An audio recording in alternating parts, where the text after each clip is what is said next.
شریف پڑھیں.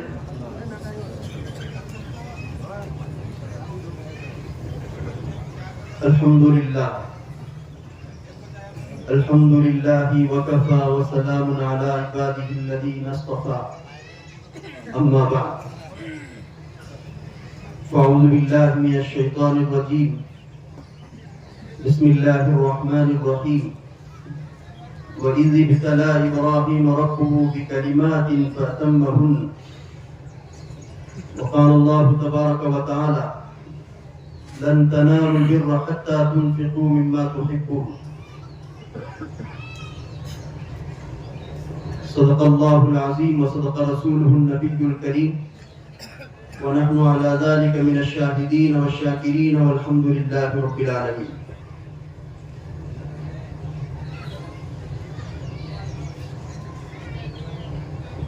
محترم حضرات، معزز سامعین، برادران اسلام، میرے اور آپ کے لیے بڑی خوشی کا موقع ہے کہ اللہ تبارک و تعالی نے مجھے اور آپ کو عید الاضحیٰ کی 2 رکعت نماز ادا کرنے کے لیے مجتمع فرمایا، اور وہ بھی عیدگاہ کے اندر. اور یہ اللہ کے نبی صلی اللہ علیہ وسلم کی مہا سنت ہے کہ آپ علیہ السلام عید کی نماز ادا کرنے کے لیے عیدگاہ تشریف لاتے تھے. اور بڑی خوشی کا موقع ہے کہ کئی سالوں کے بعد اللہ تعالیٰ کی طرف سے توفیق ہو رہی ہے. عید الاضحیٰ جسے ہم بقرعید بھی کہتے ہیں، عید الضحیٰ بھی کہتے ہیں. دوستو بزرگوں، مجھے اور آپ کو کیا سبق دیتی ہے؟ اس کے ذریعے سے میں اور آپ کیا سبق لینا چاہیے؟ کیا عید الاضحیٰ صرف قربانی کرنے کا نام ہے کہ جانور کی گلے کے اوپر چھری پھیر کر ذبح کر کے خون بہانے کا نام ہے صرف؟ کیا جو ہے قربانی کر کے گوشت بانٹنے کا نام ہے؟ تاریخ سے، احادیث کی کتابوں سے دوستوں بزرگوں پتہ چلتا ہے کہ قربانی کا اصل مقصد کیا ہے. اور لفظ قربانی یہ قربان سے نکلا ہوا ہے، اور لفظ قربان یہ قرب سے نکلا ہوا ہے، جس کے معنی ہے کہ اللہ تبارک و تعالیٰ کا تقرب حاصل کرنا، جس کے معنی ہے کہ اللہ تعالیٰ کے قریب ہونا، کہ اللہ تعالیٰ کی خوشنودی کس چیز میں ہے، جس کو حضرت ابراہیم علیہ السلام نے کر کے دکھایا ہے. حضرت ابراہیم علیہ السلام نے عملی نمونہ پیش کر کے دکھایا ہے. ابراہیم علیہ السلام ہی کی قربانی کا نتیجہ ہے جو عید الاضحیٰ میں اور آپ ادا کرتے ہیں. یہ انہی کی سنت ہے، یہ انہی کی جو ہے نیک اعمالوں کا نتیجہ ہے کہ اس عید الاضحیٰ کے ذریعے سے، اس بقرعید کے ذریعے سے مجھے اور آپ کو یہ سبق بتلانا چاہتے ہیں کہ بندہ اپنی انانیت کو ختم کرے، اپنی تکبر کو ختم کرے، اس کے اندر اخلاص و للہیت آ جائے، اس کے اندر سے بڑاپن کا جذبہ، تکبر کا جذبہ، انانیت کا جذبہ ختم ہو جائے. اسی لیے حضرت ابراہیم علیہ السلام سے جو چند قربانیاں اللہ تبارک و تعالیٰ نے دی ہیں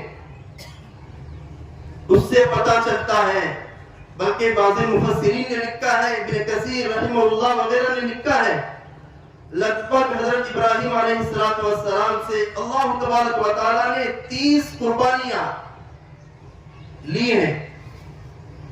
علماء نے ان 30 قربانیوں کو 4 چیزوں میں تقسیم کیا ہے بنیادی طور پر، کہ حضرت ابراہیم علیہ السلام کے اندر وہ 4 قربانیاں کیا تھیں. وہ 4 قربانیوں میں سے سب سے پہلے قربانی جو ہے وہ توحید کی قربانی ہے۔ آپ دیکھیں گے حضرت ابراہیم علیہ السلام کو نبوت جب عطا کی گئی تو اس وقت اپنے باپ آزر کو دعوت دے رہے ہیں، دعوت توحید دے رہے ہیں۔ باپ آزر صرف بت پرست نہیں تھے، بتوں کی پوجا کرنے والے نہیں تھے، بلکہ بت گر بھی تھے۔ بت کو تراشنے کا ان کا جو ہے ہنر تھا، ان کا کاروبار تھا، وہ اس کے اندر بڑے ماہر تھے۔ وہ اس کے اندر جو ہے یدِ طولا رکھتے تھے، وہ کسی طریقے سے اس سے نیچے پیچھے ہونے والے نہیں تھے۔ جب ابراہیم علیہ السلام دیکھتے ہیں کہ پورے ملک کے اندر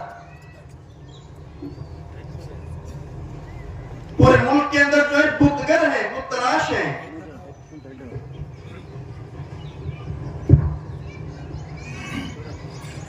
بت گر ہے، بت تراش ہے، تو اس وقت توحید کی دعوت دینے کے لیے حضرت ابراہیم علیہ السلام اپنے ابا سے کہتے ہیں کہ ابا جی آپ جو بت تراشتے ہیں، جو بت بناتے ہیں، وہ کوئی نفع نقصان دینے والے نہیں ہیں۔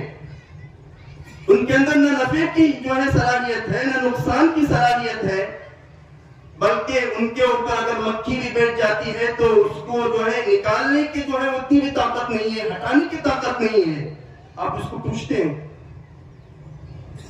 توحید کی دعوت حضرت ابراہیم علیہ السلام بڑے مضبوطی کے ساتھ رکھ رہے ہیں اپنی قوم کے سامنے،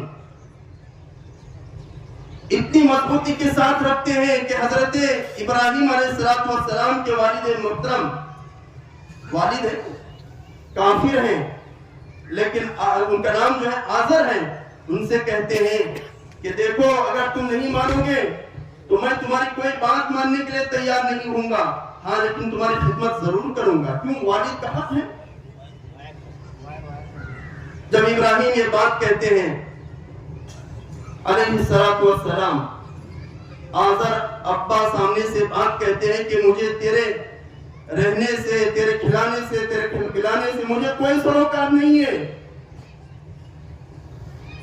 اگر تو اسی طریقے سے اسی چیز پر باقی رہا میں تجھے اپنے گھر سے نکال دوں گا۔ اور کیا کہتے ہیں؟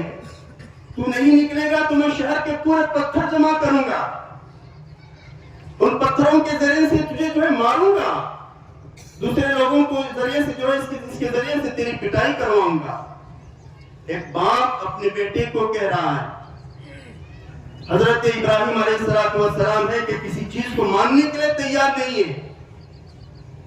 یہ بت جو تم بناتے ہو، جس کی پوجا کرتے ہو، جس کی کوئی حقیقت نہیں ہے، میرا اللہ تو وہ ہے کہ رات کو دن سے بدلتا ہے، دن کو رات سے بدلتا ہے، وہ زندے کو مردہ کرتا ہے، مردے کو زندہ کرتا ہے۔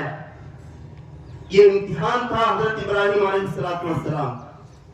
علماء نے لکھا ہے کہ اس کے ذریعے سے سب سے پہلے توحید حضرت ابراہیم علیہ السلام جو دے رہے ہیں، اس کے ذریعے سے آنے والی امت تک اور پوری کائنات کی امت کو یہ سبق بتانا چاہتے ہیں کہ ہر امتی کا ایمان مضبوط ہو، توحید مضبوط ہو۔ دوستو میرے اور آپ کے پاس صرف اور صرف ایک ہی پونجی ہے اور وہ توحید کی پونجی ہے، ایک ہی قیمتی سرمایہ ہے اور وہ توحید کا قیمتی سرمایہ ہے۔ آج میں اور آپ دیکھتے ہیں کہ ذرا سی بات سے میرا اور آپ کا توحید مٹ جاتا ہے، مر جاتا ہے، چھوٹی چھوٹی باتوں پہ، چند پیسوں میں ہم اپنا ایمان بیچ دیتے ہیں۔ ذرا سا پیٹ خراب ہو گیا تو میں اور آپ دنیا بھر کے جو ہے لوگوں کے پاس گھومتے ہیں کہ دیکھو ڈاکٹر کے پاس مجھے آرام نہیں ہو رہا ہے، کہ دیکھو میرے اوپر کوئی کرنی ہوئی ہے۔ کسی پیر یا پیرنی کے پاس جاتے ہیں پیرا پوچھنے کے لیے۔ بنیادی جو چیز ہے توحید کا، جو سبق اسلام مجھے اور آپ کو جو ہے وہ سبق دیتا ہے، اس چیز کے اندر میں اور آپ کھڑے نہیں اتر رہے ہیں۔ اللہ کے نبی صلی اللہ علیہ وسلم کی حدیث ہے کہ صبح میں ایک آدمی مسلمان ہوگا، شام ہوتے ہوتے کافر ہو جائے گا، شام میں مسلمان ہوگا، صبح ہوتے ہوتے کافر ہو جائے گا۔ اب سوچ لیں کہ میرے گھر کا ماحول توحید کا ہے یا نہیں، میرے بچوں کے اندر توحید ہے یا نہیں، میرے ماں باپ کے اندر ان کا ایمان مضبوط ہے یا نہیں، وہ ہر حال میں اللہ کا شکر ادا کرنے والے ہیں یا نہیں، وہ ہر حال میں اللہ کو پوجنے والے ہیں یا نہیں. کسی دیوی کے پاس، کسی دیوتا کے پاس جا کر، حتیٰ کہ ہمارا ایمان جو ہے فلاں سانپوں کے اوپر، فلاں کے اوپر، فلاں کے اوپر، فلاں سکوں کے اوپر آ گیا کہ صبح سے لے کر شام تک اسے ڈھونڈ رہے ہیں اور اپنی گاڑی قیمتی کمائی اس کے پیچھے لگا رہے ہیں. کیوں؟ فلاں سانپ، منمک سانپ ہمیں پیسے دے رہا ہے. نعوذ باللہ من ذالک. کتنی خطرناک چیز ہے. اس لیے دوستو بزرگوں، بنیادی طور پر ہماری تجارت چلے یا نہ چلے، میرا ایمان ہونا چاہیے کہ اللہ مجھے نفع نقصان دے گا. میری تجارت اچھی ہو تو بھی اللہ کا شکر ادا کرے، میری تجارت کے اندر گھاٹا ہو تو بھی اللہ کا جو ہے وہ شکر ادا کرے. ہر حال میں، جس حال میں مجھے اللہ رکھے اس حال میں میں خوش ہوں. بعض لوگ تجارت کرتے ہیں، کرتے کرتے ایمان ڈگمگاتا ہے. میرے دکان کے سامنے ایک نیمبو لا کر رکھ دیے، صبح سے شام تک پریشان ہے کہ ایک نیمبو نے اس کا ایمان خراب کر دیا، ایک نیمبو نے اس کی توحید کو جو ہے ختم کر دیا ہے. کہ ایک اللہ سے ہوتا ہے، ایک اللہ سے ہونے کا اقرار اس کے دل سے ختم ہو جاتا ہے. بھینس کو کچھ ہو گیا، فوراً ایک پیرنی کے پاس چلے جاتے ہیں. پیرا پوچھے میری آج بھینس بکی نہیں. کتنی خطرناک چیز. اس سے ایمان خراب ہو جاتا ہے. ہم اپنی آنے والی نسلوں کا کیا ایمان باقی رکھ سکیں گے؟ اس کی بنیاد جو ہے حضرت ابراہیم علیہ السلام رکھ رہے ہیں، اور ہر نبی نے اس کی بنیاد رکھی ہے توحید کی. اور ہمارا ایمان خراب ہو جاتا ہے کہ شادی بیاہ منگنی کر رہے ہیں، اپنے بچوں کے نکاح کر رہے ہیں، اپنے گھروں میں کوئی فنکشن ہے، بڑا اچھا ساتھی ہے، بڑا بہترین ساتھی ہے، بڑا اللہ والا ہے، چہرہ مہرہ بھی جو ہے سنت کے مطابق ہے، لباس بھی شریعت کے مطابق ہے، سب کچھ ہے. لیکن جب ان سے کہا جاتا ہے کہ بھائی تم اپنے نکاحوں کو، اپنے بچوں کے نکاحوں کو سادگی کے ساتھ کرو، نبی علیہ السلام کی سنت طریقے کے مطابق کرو، وہاں ایمان خراب ہو جاتا ہے، وہاں عقیدہ خراب ہو جاتا ہے. کہتے ہیں کہ میرا بچہ نہیں مانتا. کیا زندگی میں 60-70 سال کی زندگی میں ہم نے اپنے بچے کو، ایک بچے کو بنایا نہیں؟ دنیا کی تو فکر ہوتی ہے کہ میرا بچہ بہترین سے بہترین ڈگری حاصل کرے، بہترین سے بہترین نوکری لے، لیکن اس کی فکر نہیں ہوتی کہ اس کے ایمان برقرار رہے. حضرت یعقوب علیہ السلام اپنے بچوں کو جس وقت ان کا انتقال ہو رہا ہے، دنیا سے جا رہے ہیں، اس وقت یہ نہیں پوچھ رہے کہ میرا بچہ IAS آفیسر بن گیا، فلاں نوکری جو ہے حاصل کر لیا یا نہیں، اس کے پاس یہ رقم حاصل ہوئی یا نہیں، پراپرٹی ملی ہے یا نہیں، یہ نہیں دیکھ رہے. ما تعبدون من بعدی، میرے بچوں بتاؤ میرے باپ جو ہے تم کس دین پر چلو گے؟ کیا آج کل کے باپ بتا کر یہ پوچھتے ہیں؟ نہیں. جس وقت مر رہے ہیں اس وقت پراپرٹی کی تقسیم ہو رہی، میراث کی تقسیم ہو رہی کہ دیکھو میں نے تمہیں بتایا نہیں، فلاں گاؤں کے اندر فلاں جگہ پہ جو ہے اتنی جو ہے پراپرٹی ہے، اتنے پلاٹ ہے، اتنے پیسے ہیں، وہ بتاتے ہیں. یہ کتنی خطرناک چیز ہے. ایک چیز یہ بھی ہے دوستو بزرگوں کہ ایمان کی کمزوری کی علامت میری اور آپ کی کہاں تک پہنچ چکی ہے. ہم غیروں کے فنکشنوں میں جا رہے ہیں، جا کر بھی جو ہے اپنی شناخت کھو رہے ہیں، میری پہچان میں اپنی کھو رہا ہوں. حالانکہ اللہ کے رائے صبغۃ اللہ ومن احسن من اللہ صبغہ، کہ تم اللہ کے رنگ میں رنگ جاؤ، اللہ کا رنگ سب سے بہتر ہے. ہم دنیا والوں کے رنگ کو کیوں قبول کریں؟ ہم ان کے فنکشنوں میں جا کر ان جیسے کیوں بنے؟ صحابہ جہاں جاتے تھے وہاں دین کی دعوت دیتے تھے، کہتے تھے کہ آپ ہمارے جیسے ہو جاؤ. ہم یہ نہیں کہتے کہ آپ ہمارے جیسے ہو جاؤ، لیکن اپنا حلیہ تو برقرار رکھ سکتے ہیں، اپنی پہچان باقی رکھ سکتے ہیں، اپنی شناخت باقی رکھ سکتے ہیں. لیکن نہیں، جن کے فنکشنوں میں جا رہے ہیں ان کے جھنڈے اٹھا رہے ہیں، جن کے فنکشنوں میں جا رہے ہیں ان کے جو ہے پٹی پہن رہے ہیں. اللہ کے نبی صلی اللہ علیہ وسلم نے فرمایا جو لوگ جس قوم کے ساتھ زندگی بسر کرتے ہیں، مسلمان ہو کوئی اور ہو، وہ کل قیامت کے دن انہی کے ساتھ ان کا حشر ہوگا. میں جو ہے مسلمان ہوں لیکن میری شباہت، میری جو ہے چہرہ مورا غیروں کے طریقے پر ہو رہا ہے، میرا بولنا چالنا غیروں کے طریقے پر ہو رہا ہے، کل قیامت کے دن حشر بھی جو ہے انہی کے ساتھ ہوگا. میں گلال اڑاتا ہوں اپنے اوپر، فلاں رنگ اپنے اوپر اڑاتا ہوں، یہ شریعت کے خلاف ہے. میں کسی ٹیم کی جیتنے پر جو ہے اپنی جان کو قربان دے رہا ہوں، یہ شریعت کے خلاف ہے۔ خوشی ہے وہ بھی شریعت کے دائرے میں، غمی ہے وہ بھی شریعت کے دائرے میں۔ کسی ٹیم کی جیتنے پر میں اپنے ایمان کو خراب نہیں کر سکتا، کسی ٹیم کی جیتنے پر میں جو ہے اپنے آپ کو، اپنے ایمان کو برباد نہیں کر سکتا۔ شریعت نے یہ بتایا ہے، حتیٰ کہ عیدین کے موقع پر بھی شریعت کے دائرے میں رہ کر جو ہے خوشی منانے کی شریعت ہمیں حکم دیتی ہے۔ تو چہ جائے کہ میں اور آپ کسی ٹیم کی جیتنے پر، ہارنے پر اتنی خطرناک جو ہے خوشی منائے جس سے اللہ اور اللہ کے رسول ناراض ہو جائیں۔ یہ کب پتہ چلتا ہے؟ جب میرا اور آپ کا ایمان جو ہے کمزور ہے تو ہی ایسی چیزیں ہونے لگتی ہیں۔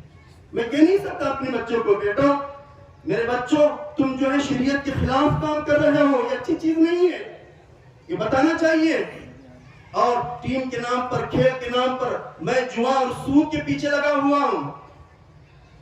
ہر نوجوان اس کی کوشش کر رہا ہے کہ میں سود کے اندر آگے بڑھوں، نعوذ باللہ۔ ہر نوجوان اس کی کوشش کر رہا ہے کہ میں بیٹنگ میں آگے بڑھوں، اور اس کو جو ہے تجارت سمجھ رہا ہے کہ غیر طریقے سے، ناجائز طریقے سے پیسے کما کر جو ہے اس کو جو ہے تجارت سمجھ رہا ہے، اور یہ نہیں سوچ رہا کہ اللہ کے رسول اس سے ناراض ہو رہے ہیں، شریعت مجھے اور آپ کو اس کی اجازت نہیں دیتی، یہ نہیں سوچ رہا ہے۔ اس کی تو دھن ہے۔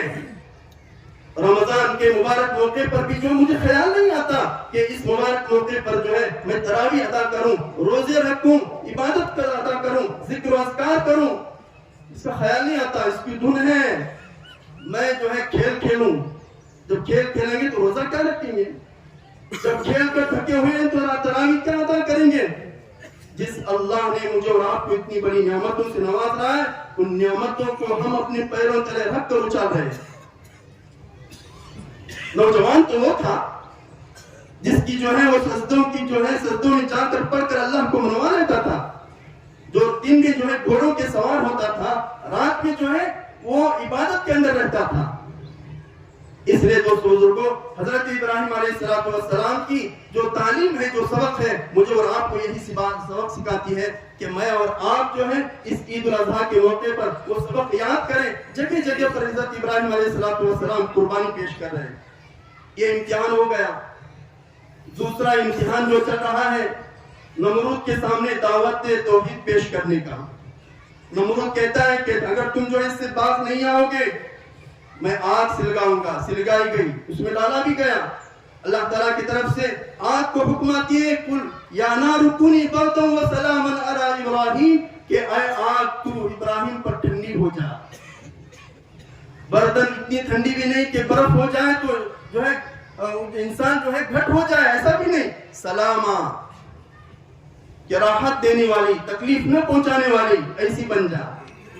جب وہاں وہ چیز ہو گئی، چوتھی قربانی حضرت ابراہیم علیہ السلام سے لی جا رہی ہے کہ فلسطین سے سفر کر کے یہاں سعودی عربیہ مکہ مکرمہ لایا جا رہا ہے۔ کیوں؟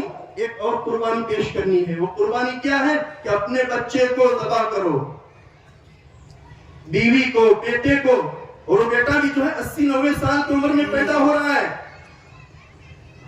رب ہب لی من الصالحین، دعا کر رہے ہیں کہ اللہ مجھے نیک اور صالح اولاد عطا فرما۔ ایسی عمر کے اندر بچہ ہو رہا ہے اور حکم ہو رہا ہے کہ لق و دق میدان کے اندر نہ کوئی گھاس اگتی ہے، نہ کوئی آدم ہے، نہ آدم کی اولاد ہے۔ ایسی جگہ پہ جو ہے اپنے بچوں کو چھوڑ کر، اپنی بیوی، اپنے بچے کو، اپنی بیوی کو چھوڑ کر جاؤ۔ یہ امتحان ہے تمہارا۔ جب چھوڑ کر جا رہے ہیں، حضرت حاجرہ علیہ السلام پوچھتی ہیں کیا میں تمہاری بیوی نہیں ہوں؟ یہ شیرخوار بچہ ہے، چھوٹا بچہ، تم جو ہے اس جنگل کے اندر چھوڑ کر جا رہے ہو، کس بنیاد پر چھوڑ کر جا رہے ہو؟ دنیا کا کوئی قانون بتاتا ہے؟ خاموش ہو جاتے ہیں۔ پھر پوچھتی ہے کیوں چھوڑ کر جا رہے ہو؟ ابراہیم علیہ السلام پھر خاموش ہو جاتے ہیں۔ تیسری مرتبہ حضرت حاجرہ پوچھتی ہے کیا یہ اللہ کا حکم ہے؟ سر ہلاتے ہیں، ہاں اللہ کا حکم ہے۔ کہتی ہے حضرت حاجرہ علیہ السلام تب تو مجھے کوئی پرواہ نہیں ہے، میں اللہ کے اس حکم پر راضی ہوں۔ یہ بھی پتہ چلاتا ہے کہ عورت بھی اسلام کے اندر قربانی دی، عورتیں بھی جو ہے اسلام کے اندر قربانیاں دی ہیں۔ صحابہ کی، صحابیات کی جو ہے قربانیاں میرے اور آپ کے سامنے ہیں۔ واپس چلے گئے۔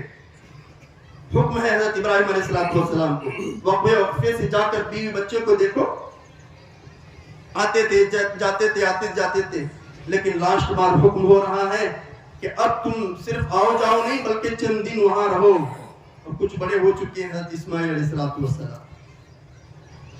جاتے ہیں، جس وقت جاتے ہیں 8 ذی الحجہ کا وقت ہوتا ہے. بیٹے سے کہتے ہیں کہ میرے بیٹے ایک اور قربانی میرے اوپر آ پڑی ہے اور میں خواب دیکھ رہا ہوں. اور وہ خواب یہ ہے کہ میں تجھے جو ہے خواب کے اندر ذبح کر رہا ہوں اللہ کے لیے. کتنی خطرناک چیز ہے. یہ کہتے ہیں کہ بیٹا بھی جب بڑا ہونہار تھا، بڑا جو ہے آئندہ چل کر جو ہے سید الاولین اور آخرین جن کے پیٹ سے پیدا ہونے والے تھے، جن کی پشتوں میں ہونے والے تھے، بیٹے سے پوچھ رہے ہیں کیا خیال ہے. علماء نے لکھا ہے کہ بیٹے کو اس لیے نہیں پوچھا کہ اگر بیٹے نے منع کر دیا تو جو ہے قربانی نہیں کروں گا، اس لیے نہیں پوچھا، بلکہ یہ جانچنے کے لیے کہ دیکھیں کہ بیٹا کتنے پانی میں ہے. یہاں جانچ رہے. مجھے اور آپ کو یہ بھی سبق دیتا ہے کہ ہم اپنے بچوں کا امتحان لیں، ان کو تیار کریں دینی اعتبار سے، ان کا ایمان مضبوط کریں. بیٹے نے بھی پلٹ کر یوں نہیں کہا کہ باپ ابا مجھے کس قانون کے جرم میں، کس پاداش میں مجھے جو ہے ذبح کیا جا رہا ہے. وہ بیٹا بھی بڑا ہونہار تھا، آئندہ چل کر نبی بننے والا تھا. پلٹ کر نہیں کہا بلکہ کہہ رہا ہے یا ابتی فعل ما تؤمر ستجدنی انشاءاللہ من الصابرین. کہ ابا آپ کو جو حکم جو ہوا ہے اس کو کر گزریے، میں انشاءاللہ صبر کرنے والوں میں ہوں گا. جب کر گزرتے ہیں باپ بھی تیار، بیٹا بھی تیار. جب عین اس وقت جس وقت جو ہے وہ ذبح کرنے کا موقع آتا ہے، بیٹے کہتے ہیں کہ ابا جی پدری شفقت کی وجہ سے آپ کی چھری چلتی ہوئی رک جائے گی، آپ کے ہاتھوں کے اندر جو ہے وہ زلزلہ آ جائے گا، آپ کانپنی آ جائے گی، اس وقت آپ کی جو ہے چھری نہیں چل سکے گی. آپ ایک کام کر لیں، مجھے زمین پر جو ہے زمین پہ بل لٹائیں، اس وقت آپ کی چھری جو ہے بہت تیز انداز میں چلے گی. ایسا ہی ہوتا ہے.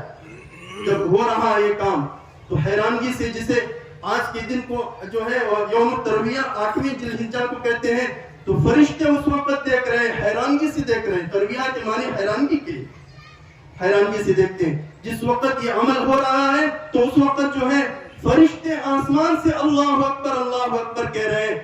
یہ آواز حضرت ابراہیم علیہ السلام کے کان میں پڑتی ہے. تو اس وقت یہ الفاظ سننے کے بعد حضرت ابراہیم کہتے ہیں لا الہ الا اللہ واللہ اکبر. یہ الفاظ سننے کے بعد جو ذبح ہونے والے تھے وہ ایک کنارے کھڑے ہوئے مسکراتے ہوئے یہ کہتے ہیں اللہ اکبر وللہ الحمد. یہ 3 طرفہ کلمات ہیں جو تکبیرات تشریق ہم جو ہے 5 دن پڑھتے ہیں. 9 ذی الحجہ کی صبح کی نماز سے 13ویں ذی الحجہ کے عصر کی نماز تک جو ہے پڑھتے ہیں. مجھے اور آپ کو قربانی دوستو یہ بھی سبق دیتی ہے، 2 منٹ کے اندر بات ختم کرتا ہوں، یہ بھی سبق دیتی ہے کہ میں اور آپ اپنے قربانی کو جو ہے حسن نیت سے کریں، اخلاص و للہیت اس کے اندر ہو، کوئی دکھاوا نہ. خون بہانے سے مقصد کیا ہے کہ اللہ تعالیٰ کا تقرب آ جائے، انابت آ جائے. اللہ تعالیٰ کے کسی حکم میں میں حکمت اور مصلحت تلاش نہ کروں، میں اس میں سائنس نہ ڈھونڈوں کہ اگر اس کے اندر حکمت جو ہے نظر آئے، سائنسی جو ہے انکشافات مجھے سمجھ میں آ جائے تو کروں گا. نہیں، اللہ کے ہر حکم کے اندر جو ہے میں اپنے سر جو ہے سر تسلیم خم کروں. یہ جذبہ ہونا چاہیے، یہ شوق ہونا چاہیے.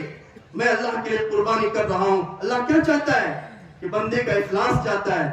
اللہ کہتا ہے لن ينال الله لحومها ولا دماؤها ولكن يناله التقوى منكم. کہ میں تمہارا گوشت نہیں دیکھتا، میں تمہارے جو ہے جانوروں کی ہڈیوں کو نہیں دیکھتا، میں تمہارے جانوروں کے خون کو نہیں دیکھتا، وَلَكِنْ يَنَالُهُ التَّقْوَى مِنْكُمْ. تمہارے تقوی کو دیکھتا ہوں، تمہارے اندر اخلاص کتنا آیا ہے، تمہارے اندر تقوی کتنا آیا ہے. اسی سے علماء نے لکھا ہے کہ مسلمان کو ہر چیز کے اندر اللہ کی ہر عبادت کے اندر تقوی آنا چاہیے، ہر کام کے اندر، چاہے دنیا کا ہو چاہے دینی ہو. اس لیے دوستو بزرگوں، مجھے اور آپ کو اللہ تعالیٰ ان باتوں پر عمل کرنے کی توفیق عطا فرمائے. وقت ہو رہا ہے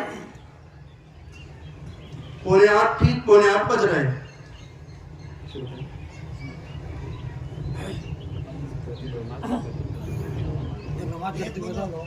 بھائی ماشاءاللہ آپ تمام حضرات نے صبح کی نماز ادا کی ہے. 2 رکعت ہیں، ابھی بھی 2 رکعت ادا کرنا ہے. صبح کی نماز میں ہم نے تکبیر تحریمہ کر کے ہاتھ باندھے تھے.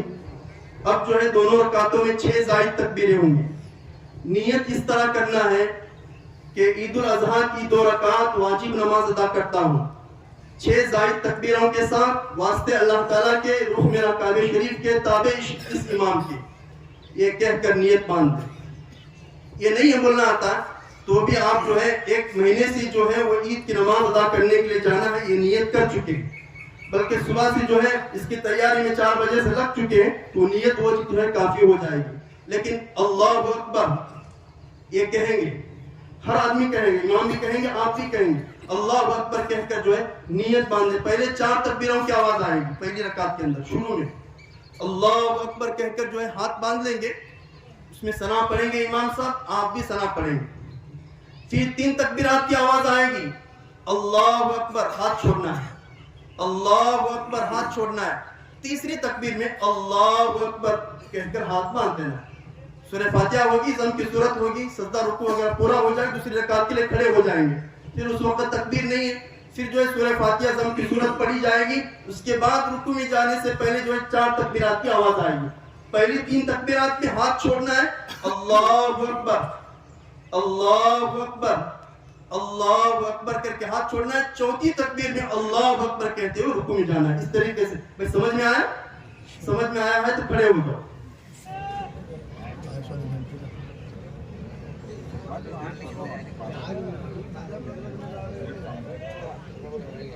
اللہ اکبر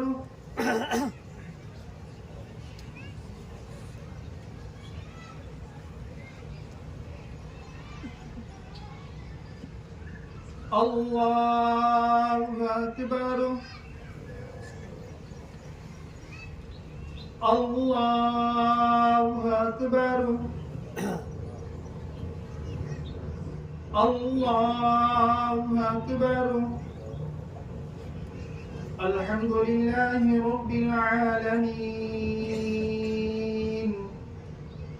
الرحمن الرحيم مالك يوم الدين إياك نعبد وإياك نستعين اهدنا الصراط المستقيم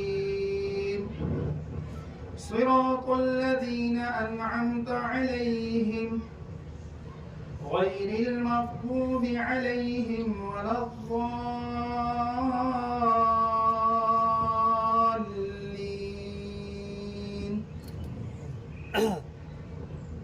سبح اسم ربك الأعلى الذي خلق فسوى والذي قدر فهدى والذي أخرج المرعى فجعله غثاء أحوى سنقرئك فلا تنسى إلا ما شاء الله إنه يعلم الجهر وما يخفى ونيسرك لليسرى فذكر إن نفعت الذكرى سيذكر من يخشى ويتجنبها الأشقى الذي يصلى النار الكبرى ثم لا يموت فيها ولا يحيا قد أفلح من تزكى وذكر اسم ربه فصلى بل تؤثرون الحياة الدنيا والآخرة خير وأبقى إن هذا لفي الصحف الأولى صحف إبراهيم وموسى. الله أكبر.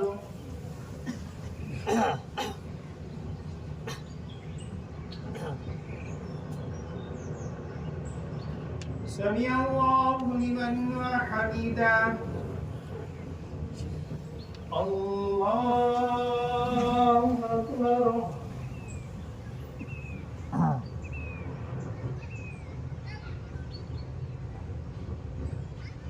الله أكبر. الله أكبر.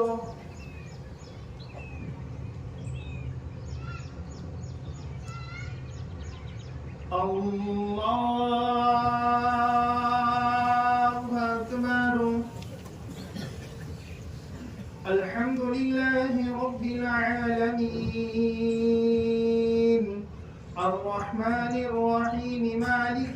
يوم الدين إياك نعبد وإياك نستعين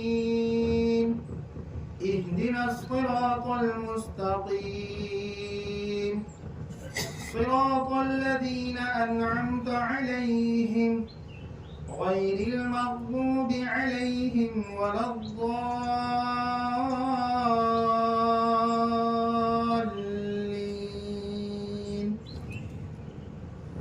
أفلا ينظرون إلى الإبل كيف خلقت وإلى السماء كيف رفعت وإلى الجبال كيف نصبت وإلى الأرض كيف سطحت فذكر إنما أنت مذكر لست عليهم بمسيطر إلا من تولى وكفر فيعذبه الله العذاب الأكبر إن إلينا إيابهم ثم إن علينا حسابهم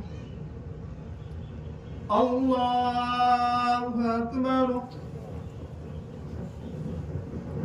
الله أكبر الله أكبر الله أكبر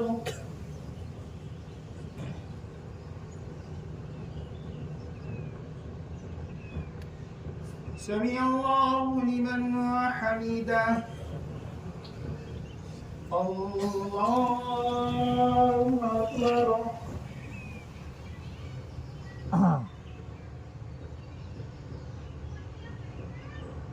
الله أكبر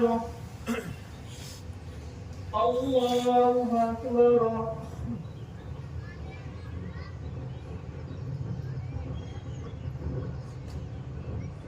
الله أكبر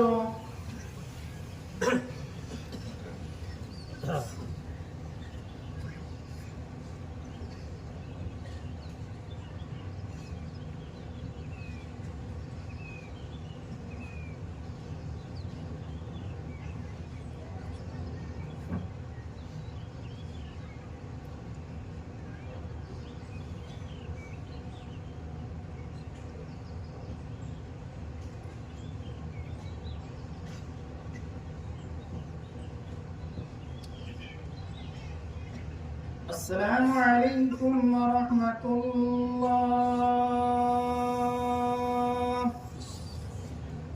السلام عليكم ورحمة الله.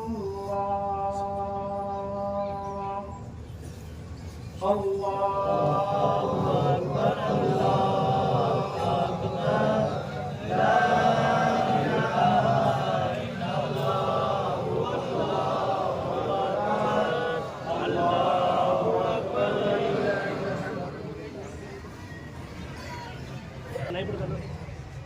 الله أكبر الله أكبر الله أكبر الله أكبر لا إله إلا الله والله أكبر الله أكبر ولله الحمد. الحمد لله الذي جعل الكعبة الحرام قياما للناس وأمنا. الله أكبر لا إله إلا الله والله أكبر ولله الحمد. وجعل الحج والعمرة للنجاة عونا. الله أكبر لا إله إلا الله والله أكبر ولله الحمد. أشهد أن لا إله إلا الله وحده لا شريك له ولا عدل. الله أكبر لا إله إلا الله والله أكبر ولله الحمد.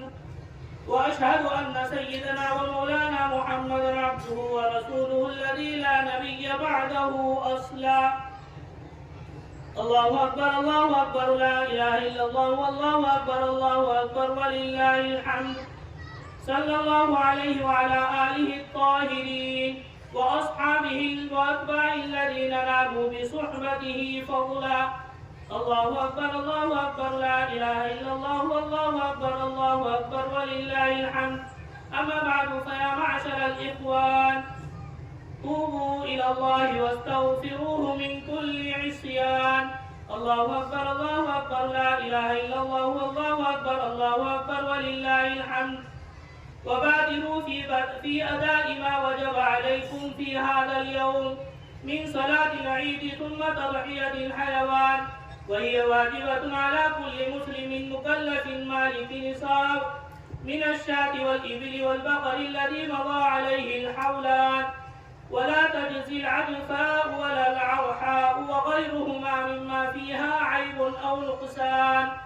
الله أكبر الله أكبر لا إله إلا الله والله أكبر الله أكبر ولله الحمد. وقد قال أصحاب رسول الله صلى الله عليه وسلم: يا رسول الله ما هذه الأضاحي؟ قال: سنة أبيكم إبراهيم. قالوا: فما لنا فيها يا رسول الله؟ قال: بكل شعرة حسنة. قالوا: فما الصوف فيها يا رسول الله؟ قال: بكل شعرة من الصوف حسنة. وقال عليه الصلاة والسلام: من وجد سعة لأن يضحي فلم يضح فلا يحضر مصلانا. أعوذ بالله من الشيطان الرجيم. لن ينال الله لحومها ولا دماؤها ولكن يناله التقوى منكم. كذلك سخرها لكم لتكبروا الله على ما هداكم وبشر المحسنين. بارك الله لنا ولكم في القرآن العظيم ونفعنا وإياكم بالآيات والذكر الحكيم. إنه تعالى جواد كريم ملك بر رؤوف رحيم ورب حليم.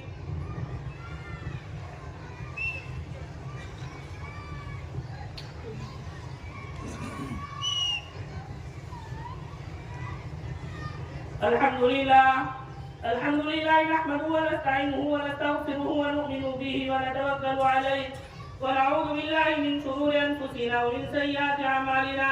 من يهد الله فلا مضل له ومن يضلله فلا هادي له، ونشهد أن لا إله إلا الله وحده لا شريك له، ونشهد أن سيدنا ومولانا محمدا عبده ورسوله الذي أرسل بالحق بشيرا ونذيرا. إن الله وملائكته يصلون على النبي يا أيها الذين آمنوا صلوا عليه وسلموا تسليما. اللهم صل وسلم وبارك على سيدنا محمد وعلى آله وأصحابه وأتباعه أجمعين إلى يوم الدين، خصوصا على أمير المؤمنين سيدنا أبي بكر الصديق رضي الله تعالى عنه، وعلى أمير المؤمنين سيدنا عمر بن الخطاب رضي الله تعالى عنه، وعلى أمير المؤمنين سيدنا عثمان بن عفان رضي الله تعالى عنه، وعلى أمير المؤمنين سيدنا علي بن أبي طالب رضي الله تعالى عنه، وعلى الإمامين سيدنا الحسن والحسين رضي الله تعالى عنهما، وعلى أمهما سيدة النساء فاطمة الزهراء رضي الله تعالى عنها، وعلى عمي سيدنا حمزة والعباس رضي الله تعالى عنهما، وعلى الستة الباقية من العشرة المبشرة، وعلى سائر الصحابة والتابعين رضوان الله تعالى عليهم أجمعين. اللهم اغفر للمؤمنين والمؤمنات والمسلمين والمسلمات الأحياء منهم والأموات برحمتك يا أرحم الراحمين. أعوذ بالله من الشيطان الرجيم. إن الله يأمر بالعدل والإحسان وإيتاء ذي القربى وينهى عن الفحشاء والمنكر والبغي يعظكم لعلكم تذكرون. اذكروا الله يذكركم وادعوه يستجب لكم ولذكر الله تعالى أعلى وأولى وأعز وأجل وأعظم وأكبر.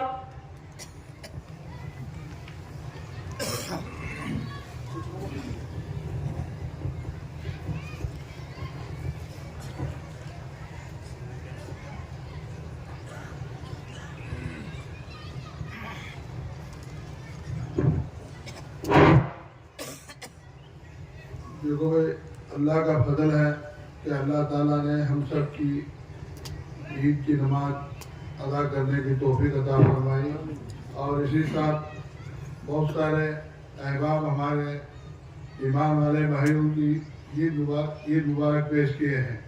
شروع میں ہمارے چھیتر کے MLA والچند جھرکیوڑی، انہوں نے ہر مسلمان بھائیوں کے لیے عید مبارک وعدے دیے ہیں، ہم سب ان کا شکر ادا کرتے ہیں۔ اس کے ساتھ ہمارے ڈسٹرکٹ منسٹر ستیش رنا جارکیہولی، انہوں نے بھی سب ایمان والوں کے بارے میں اور مرلی کے سب مسلمانوں کے بارے میں عید کی مبارکباد پیش کی ہے اور ان کا بھی ہمیں شکر ادا کرتے ہیں۔ ساتھ ہی ساتھ پولیس ڈپارٹمنٹ جو ہے، ڈی ایس پی صاحب اور ہمارے سی پی آئی پی ایس آئی اور جتنا بھی ہمارا اسٹاف ہے پولیس کا، یہ سب ہمیں عید کی مبارکبادی دیے ہیں اور ساتھ ہی ساتھ بندوبستی کر کے ہمیں سہولتیں عطا کی ہیں، ان سب کا بھی ہمیں شکر ادا کرتے ہیں۔ اور اسی ساتھ اور سب بھائیوں نے اس میں جو حصہ لیا، جو کام کیے اور ساتھ دیے، ان سب کا ہمیں شکر ادا کرتے ہوئے سارے بھائیوں سے گزارش ہے کہ اپنے اپنی قربانیوں کو مریادی کے ساتھ اپنے اس کا کام اپنے نبھا لیں اور شور ہنگامہ نہ منائیں، اور آنے والے ہمارے بھائیوں کے لیے نماز کے لیے سہولت بنا کر جگہ دے۔ ایک کو نماز کی سہولت کر کے دینا نماز پڑھنے وقت کا ثواب ہے۔ ایک آدمی کو نماز پڑھنے کی سہولت کر دینا خود نماز پڑھنے وقت کا ثواب ہے، اور یہاں پر شور ہنگامہ مچاتے ہوئے نہ رکے، دعا کے بعد فوراً ہمیں عیدگاہ خالی کر دے۔ دوسری جماعت ہونے والی ہے یہاں پر، اسے سہولت کر دے، کریں گے نہیں سب ساتھی، اور یہاں شور ہنگامہ نہ منائے اور فوراً جا کر اپنے اپنے کام میں لگ جائے۔ یہ ڈپارٹمنٹ کی طرف سے بھی اور ہر مسلمان بھائیوں کی طرف سے بھی یہ سب کے لیے تمہارے لیے گزارش ہے کہ واٹس ایپ، فیس بک اس میں کوئی چیز نہ کرے، بالکل موبائلوں کا استعمال نہ کرے۔ بس اللہ ہمیں عید بنانے کی توفیق دیا ہے اور عید بنا رہے ہیں، سب چیزوں کی سہولت ہے، کوئی دقت نہیں ہے، یہ اللہ کا بہت بڑا احسان ہے، اور دعا کے بعد فوراً نکل جائے۔ دیکھو قبروں کے پاس کوئی نہ جائے، بعد میں بہت سارا وقت ہے، نماز کے بعد اور پورا دن ہے، 12 بجے سے 1 بجے سے آج پورا دن ہے، آ کر اپنے قبروں کے پاس قرآن کی تلاوتیں کرے، لیکن ابھی فوراً کوئی جا کر اڑچن نہ بنائے کسی کو۔ سمجھ میں آئی بات؟ اس کی ہر ایمان والے بھائی اس کی فکر کرے اور یہاں نماز پڑھنے والوں کو سہولت کر دے، اور وہ نماز ہونے کے بعد ہمارے ساتھی جو ہیں پوری یہاں نماز ہونے کے بعد یہاں کا انتظام جو ہے بعد میں نکالیں، اس کے اوپر نماز ہونے کے بعد یہ چٹائیں وغیرہ بعد میں نکالیں، ابھی فوراً نہیں نکالیں۔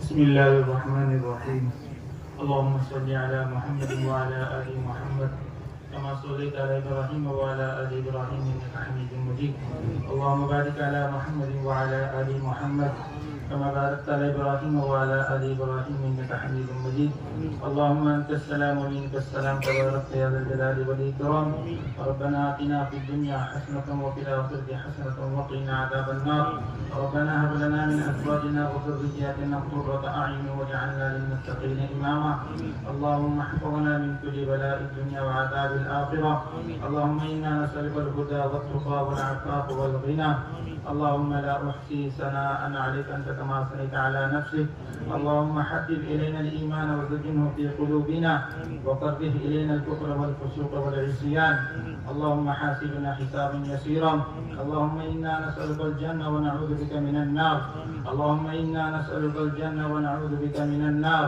اللهم إنا نسألك الجنة ونعوذ بك من النار، لا إله إلا أنت سبحانك إنا كنا من الظالمين، لا إله إلا أنت سبحانك إنا كنا من الظالمين، رب ارحمهما كما ربياني صغيرا، رضي الله عن سيدنا محمد صلى الله عليه وسلم، سبحان ربك رب العزة عما يصفون وسلام على المرسلين والحمد لله.